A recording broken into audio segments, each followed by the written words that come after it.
siya nga magabantala sa pagkabanhaw sang aton Ginoong Hesukristo.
Ako ang anghel sang Ginoo nga magabantala sang pagkabanhaw ni Ginoong Hesukristo.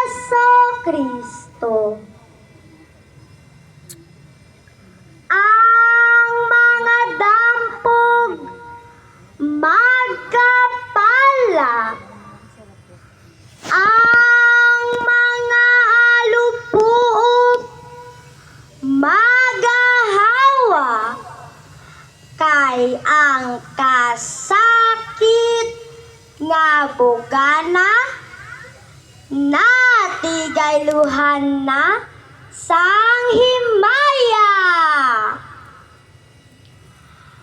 Maghimay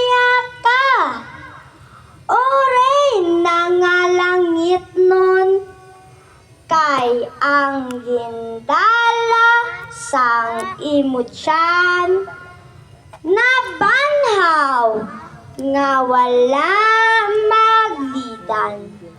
Siling sang iya pinamulong. Nabanhaw ang anak mong pinalangga, kayang Diyos nga amay ang nagtalana. Ginkalangkagan sang mga angeles sa kalangitan, kag sang mga tawo diri sa kalibutan.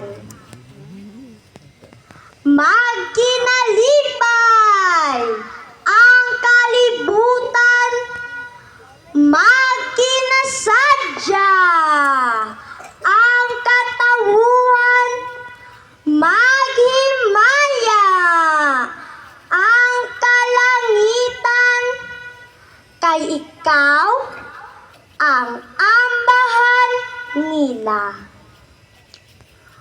O halangdon nga prinsesa, imperatrice sang langit kag sang duta, at tubanga ang himaya, talikdi ang kasakit kag kagha.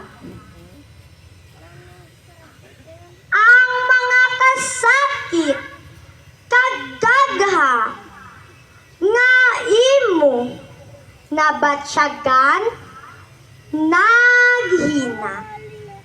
Karon sa inyo nga pagkitaay, himpit nga himaya kag lubos nga kalipay. Maghimaya ka kag magkasadya, kay niyan natapos na ang pagpanubos sang mga sala sang mga inapo ni Eva. Yan ang bilidhon mo nga korona, nga sa ulo mo napahamtang, amo ang tanda sang paghigugma sang Diyos sa kalangitan. Inang korona sang paghigugma, ang nagabanaag sining kalibutan, naging inspirasyon